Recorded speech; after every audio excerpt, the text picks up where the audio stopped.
बचपन में हमने एक नारा खूब सुना था। स्टेज पे खड़ा होकर नेताजी नारा लगवाते थे कि जब गरीब के पास खाने के लिए कुछ नहीं रहेगा तो नीचे खड़ी हुई भीड़ एकदम खुश होकर एक्साइटमेंट में नारा लगाती थी कि हम अमीरों को खाएंगे। पर इस नारा लगाती हुई भीड़ को ये नहीं पता भैया, जो नारा लगवा रहा है वो खुद गरीब नहीं है, वो अमीर है, तो वो क्यों चाहेगा कि तुम उसको खा जाओ। पर भीड़ है, लगा रही थी। स्टोरी कुछ यूं है कि एक 17 साल का लड़का, उसके पास खूब पैसा है, तो कानून को शुरू से ही लौड़े पे रखता है। कैसे? अपने दोस्तों को पार्टी देने के लिए निकलता है। एज 17 साल है, डीएल नहीं है, एक जगह कानून की लगा दी। जो पोर्से कार लेके निकलता है वो रजिस्टर्ड नहीं है, नंबर प्लेट नहीं है, दूसरी जगह कानून की लगा दी। पार्टी देने या पार्टी करने कहाँ गया होगा? पिज्जा हट? नहीं, बाहर पहुंचता है जहाँ पे जुवेनाइल्स को या 18 साल से कम एज वालों को दारू सर्व करना मना है, पर वो वहाँ पे दारू पीते हैं। भैया सोचो कितने का दारू पिए होंगे। जाने दो, तुम्हारी बस की बात नहीं है भाई, गरीबी वहां तक पहुंच ही नहीं पाती है। 40,000 के दारू पीते हैं। 40,000 के, जब एक कस्टमर होगा 40,000 का तो बियर वाल वाला तो दारू दे ही देगा।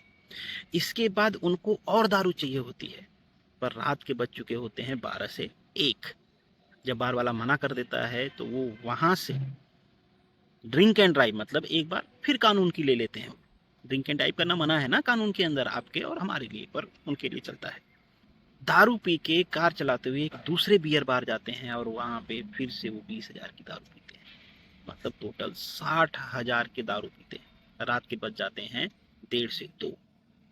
और वही लड़का जो इतने का दारू पिया है, अपनी अनरजिस्टर्ड पोर्शे कार 120 से लेके 135 के स्पीड में चलाते हुए रोड पे 2 लोगों का एक्सीडेंट कर देता है, जिनकी ऑन द स्पॉट मौत हो जाती है। पुलिस पकड़ती है, सोचो उसके साथ क्या हुआ होगा। अब एक बार फिर से कानून की लंका लगेगी।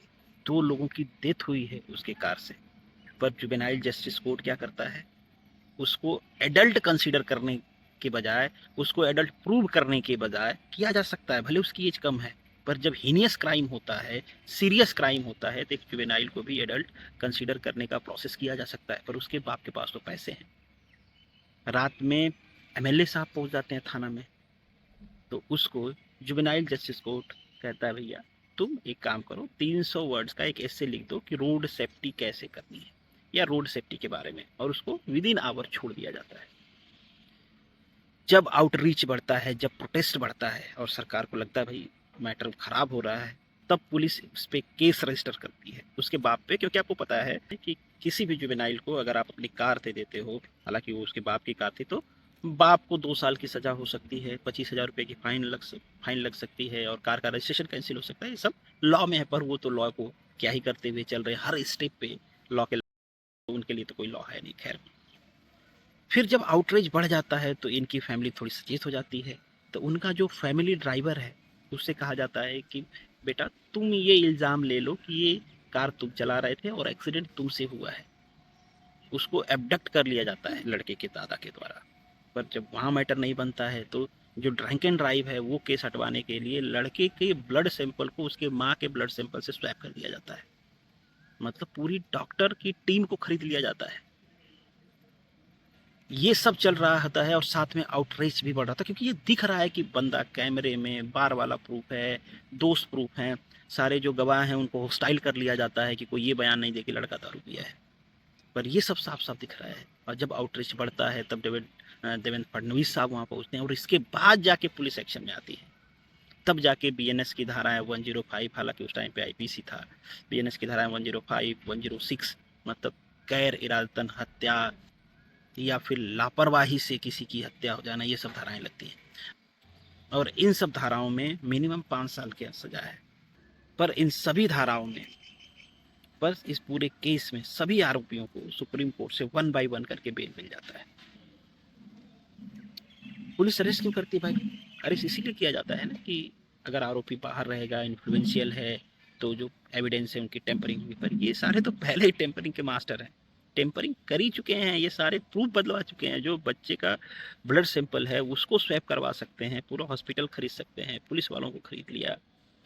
सारे जो दोस्त थे वो हॉस्टाइल थे, सारे गवाह जो बार के थे वो हॉस्टाइल थे। मतलब सब कुछ खरीद लिया है, पर स्टिल इन सबको दे दिया जाता है। तो आज ये कहानी आपको क्यों सुना रहा हूँ मैं, क्योंकि उनका कॉन्फिडेंस देखिए, उसके बाप को जब बेल मिला है तो घर पे पहुंच के किस तरीके से पार्टी कि मुंबई से आया मेरा दोस्त, दोस्त का स्वागत करो। मतलब समझ रहे हो ना, पैसे कमाओ बस। मोरल ऑफ द स्टोरी यही है कि किसी के चक्कर में मत पड़ो, नंबर 1 का काम करो, नंबर 2 का काम करो, बस पैसे कमाओ। सब माफ है हमारे देश में।